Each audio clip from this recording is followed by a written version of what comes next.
Oops. It's too wide. I'm not sure even if you're gonna be able to get it through the gates, you know. You know what, just drop it here. I'm gonna take it with the crane. Sure. Yeah, that'll be fine.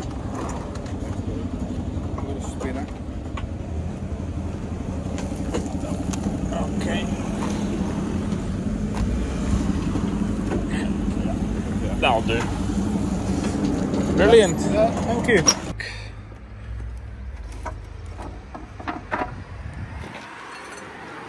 Hi guys, and welcome back to the channel at VAG Technic Garage. So we are still in the garage, we don't really go anywhere. And in this video, this is the second video with the RS4 B8.5, which is no longer on the ramp because it was taking the space. Same as the B7 RS4, which is not on the ramp after many months because we are waiting for the engine block. There were like 8 liners what needs to be done and it's still not here.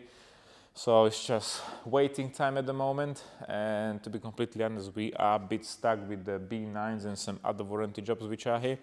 So only thing what we can do is strip engines, which we will do in this video. Ignore the B9 engine, that's from another car, not part of the video, maybe another time. And mainly in this video you've seen the condition of the engine which is behind me, which was built by someone somewhere in London. And just to clarify, that owner who bring the vehicle to us, that RS4, is not the same guy who meant to pay or pay the bill what I shown in the video. I also not showing the company details because I don't know the real story behind it. Obviously, you've seen on the invoice there is information that after previous conversation we will not provide any warranty. So maybe there was a situation when that company tried to actually tell the owner like, look, this is not a good idea to do it how you want to do it, and we will not provide you any warranty. And probably the engine failed because they knew already that what the owner want them to do is not a good idea. So I don't know the full story. I don't want to blame anyone, and we are not here to blame someone what we have nothing to do with. And obviously we are minding our own business here. So that guy don't want to sue the company, take him to court. He bought the car spares or repairs as you've seen it. And obviously our problem is right behind us, like how we will sort out the engine so the car is going back on the road. It has warranty, it has build engine, second-hand engine, whatever. So that's what we're going to discuss in this video. So in the first video, you've seen that engine block, what's left here. All the other bits are in the engine room, somewhere in the back in the boxes. And unfortunately, you've seen that the engine was seized up. Of course, we don't know the condition of the engine until we strip them down. So every single time if we have someone who have an engine which is seized up, damaged somehow internally, we always agree on a price for stripping, find out what's the solution, and in case whoever is on the car decide to not to go ahead, there is just a stable fee basically for stripping the engine down, and we just put everything in the car in case nobody wants to continue, which don't really happen very often, but never mind. So same condition really, the engine was seized up, we know it's seized up, it was not turning at all. So obviously we did have a deal with the owner to strip it down and trying to find out why it's seized up, and from that point we'll be able to tell like if you can repair whatever was on this engine, what we can use, what's the other solution. And in this case this will become a lovely table, and that's about it. We can't use too much. We can definitely use the 2-cylinder heads, the timing chains were replaced, the tensioners were replaced, I check them, they seems to be fine. And we don't really want to use anything from the oil system because it was contaminated with all the metal debris, and we just don't want to have another engine damage in case we will be rebuilding it. That's why we bought another engine. So typical V8 4.2 from this is an RS5 because it has a hydraulic power steering on the side. The RS4 has an electric power steering, and as usual, as normal, as always, one of the valves dropped down. Again, it was a Bank 2 cylinder head, and you can see the cylinder head right over here. So when I was looking for an engine, I did manage to find the guy who's stripping these sort of engines and cars, and he was obviously good enough to actually take the head off, confirm the damage, because luckily the bottom end is still spinning, is not seized up, what we actually need to use to build up the engine. and this cylinder is going in the bin. So luckily those heads are fine, as I mentioned, so we can reuse them, but obviously they will be sent to the machine shop. They'll be fully done with new springs, inlet valves, guides and whatever, just to put them back on, and they will last much longer than like any second-hand engine. Speaking of second-hand engines, there's loads of people asking us like, why do we not fit second-hand engines? Reason why, they're stupid money. You don't know the condition of it. There's obviously no warranty, 14 days warranty, 30 days warranty, and while you get the engine, you will find out in case something needs repairing and you fit it, you actually might run out of time when it's already fitted, and there's no warranty on the day when you're starting the engine up. So we don't want to spend your money, customers' money, nobody's money, just to put an engine to sort out the situation for a certain time, and every morning you can be just waiting for a click sound or it will not turn, and obviously the second-hand engine might not last that long, like in case you're going to build it. So next to me we have an RS5, what we've done an engine. It came down because of an oil leak, unfortunately. That was sorted out under warranty with one O-ring from an oil cooler. You know, things are happening, but luckily we are sorting them out so everybody is happy. And if we give somebody's warranty, we always try to be much as helpful as we can and just, you know, try to sort out problems what we might not done well, or just an O-ring went, like in this case. So not even new parts, sometimes I guarantee they will last, but it's already sorted. There's no more oil leak coming from the RS5, which is good. And yeah, we decided to go by this route because obviously the plan is strip this fully down, use everything what we can use from the engine, which is left over here, and just build a fully functional unit which will go in the car. The owner will have like 1 year warranty on whatever we will do. So basically everything from this engine is going to the machine shop what we're using locally here. The crankshaft will be checked. There will be actually a one-liner put in, obviously, because cylinder number 7 is damaged. And new piston rings, new bottom end bearings, of course. And we will try to use every single component which is good from the engine to save up some money. However, because the catalytic converter fell apart and we have to buy an engine and some other parts from TPS like the bottom end bolts, bearings, piston rings, cylinder head gaskets and all the other gaskets for the bottom end, and top of the heads and rocker covers and everything, again, everything is costing money, and still the bill will be around £15,000 in this case. The most expensive from the whole bill is actually the second-hand engine, which was spares or repairs. The catalytic converters, high flow, are quite expensive, and to do the cylinder heads fully, what we're paying to the machine shop obviously is quite lots of money still. Hour-wise, I think we put like 40 hours of labor, so obviously the labor is probably around £3,500 in this case.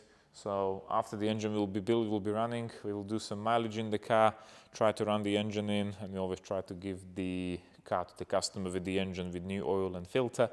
And of course we put on the invoice like when's the next oil change, come down to check up the engine and stuff, because even in that case, yeah, we put everything new and it still has an oil leak. So the reason why we want to have the cars back is to double check, because the last thing we want to do is not come down. You think everything is fine, you go on a long trip and something silly like an O-ring can go, because it can go, and it will ruin your holiday. So in this video, mainly, ignore that engine, we'll be stripping this engine down. We will strip it to a bare block like his friend next to it end up. And I'm really hoping we will not find anything unexpected and we'll be able to use what we have here. So I'll put in a time lapse somewhere, and the best I can do is strip the engine down. So let's get to it.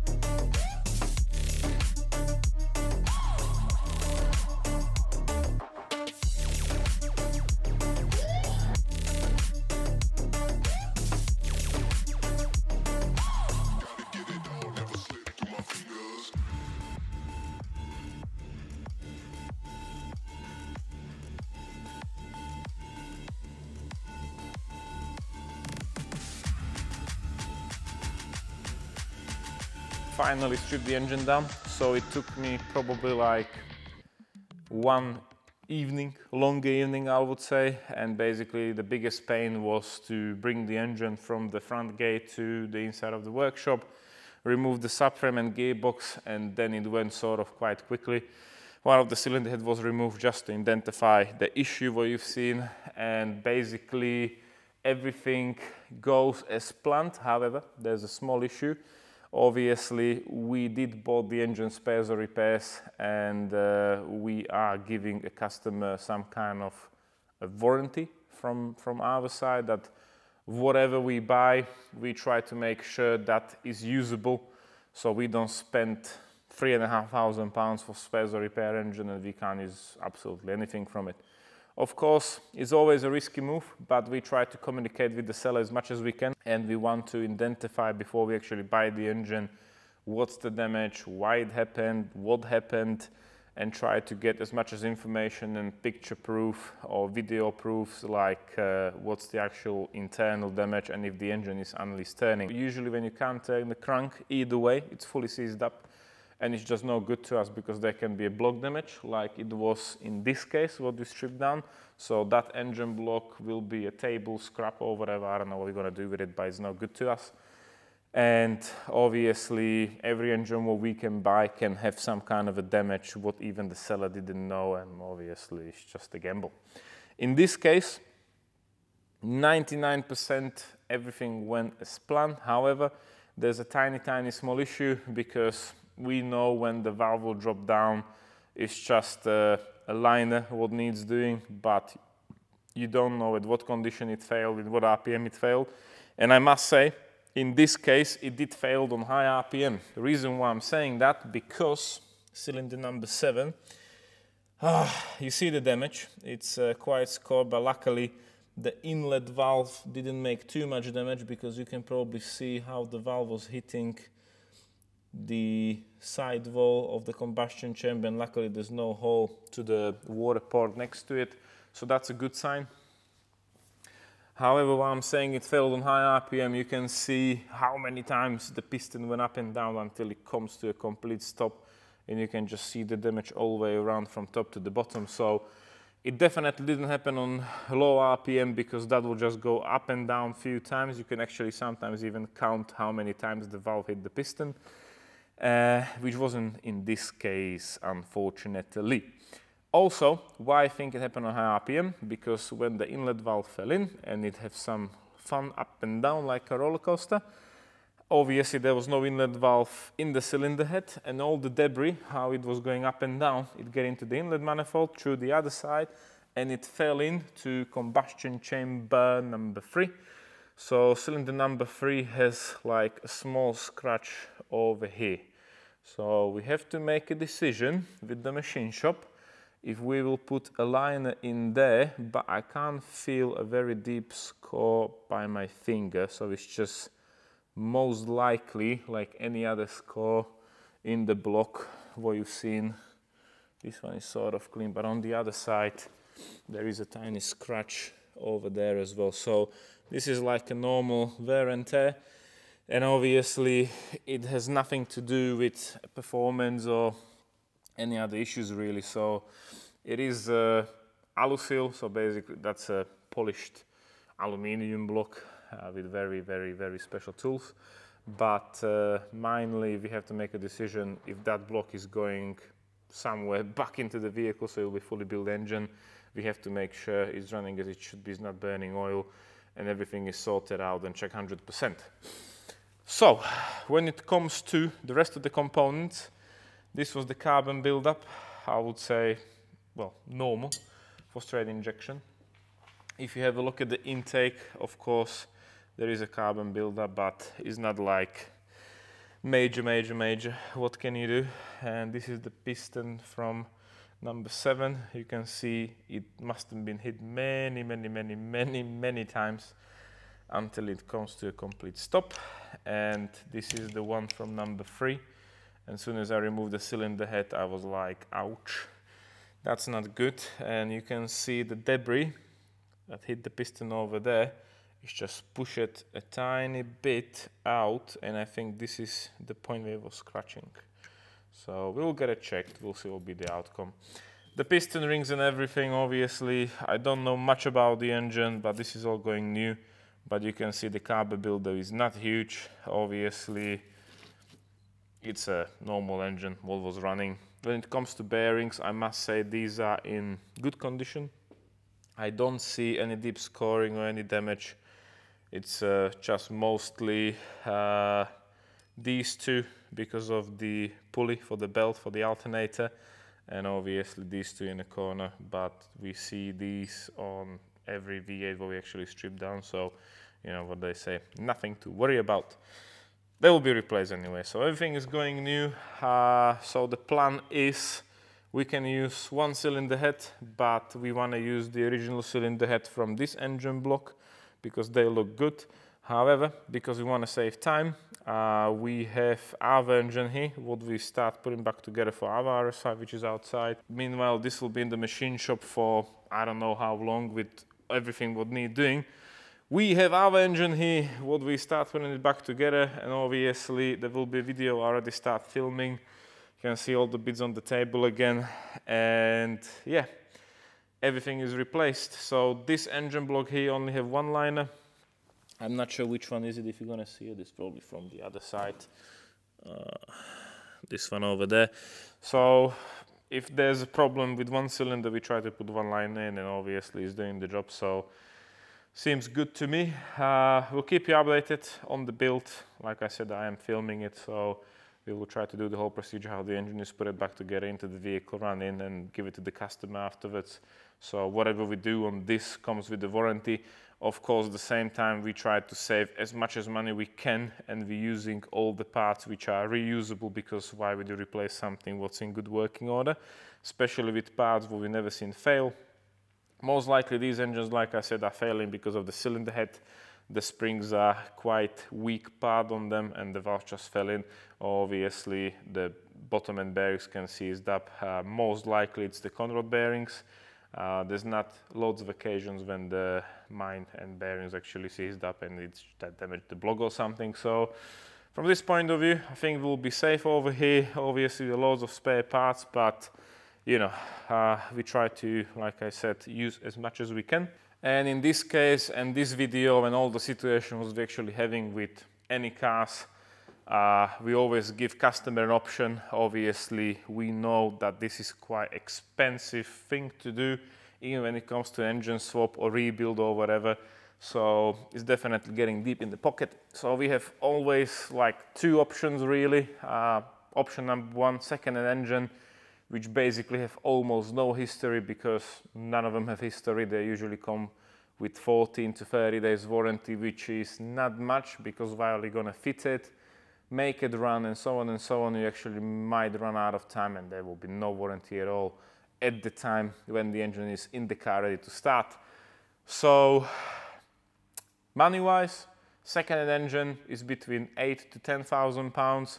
And that's usually a bare engine without the catalytic converter. Bear in mind, this RS4, whatever is here, needs a catalytic converter still because the bank 2 fell apart, so we will put a high flow cuts for legal reasons, for MOT, and just make the car road legal. Don't want to have it straight pipe, it will be stinky, so that's 1,500 quid to actually supply and feed rewelded it to the original spots. And if I must compare price-wise, fit a second-hand engine, which is a bare engine with no warranty, and rebuild the engine, there's probably difference 15 to 2,000 pounds. So I think that's a non-brainer in these situations because obviously you want to have the RS4 to use it every day. You don't want to have an RS4 and you're praying every single time you're going to start up the car, so still. But there are lots of people out there who want to have a second-hand engine, so it's not on us to make a decision. In this situation, the new owner of the RS4 decided to go ahead with option number 2. So the most expensive part, I think, was to buy the second-hand engine, still spares or repairs, but obviously there's a good crank, there's a good cylinder head, there's a good engine block what needs actually only one liner, let's say. So I think it's not the end of the world. And we've done quite few in a similar condition, and we've done it the same way. So obviously we will be using everything what we can. I don't want to use anything from the oil system from that engine what we stripped down, because that might be contaminated, and then we don't want to have any seizure engine afterwards, because we try to save pennies here and there. You know what they say, you want to have an RS4, you're going to have the money to run it, service it, and in case it broke down, repair it. So that's all from this video, guys. I'll keep you updated whatever's going in the workshop, especially with the A8 48 volt system battery, which is on its way. Maybe good news, maybe bad news, you'll see in the video. And we also have 2 cars which are here for warranty purpose, rocker arm replacement, typical 2.9 RS4, 3-litre TFSI, B9s, both of them.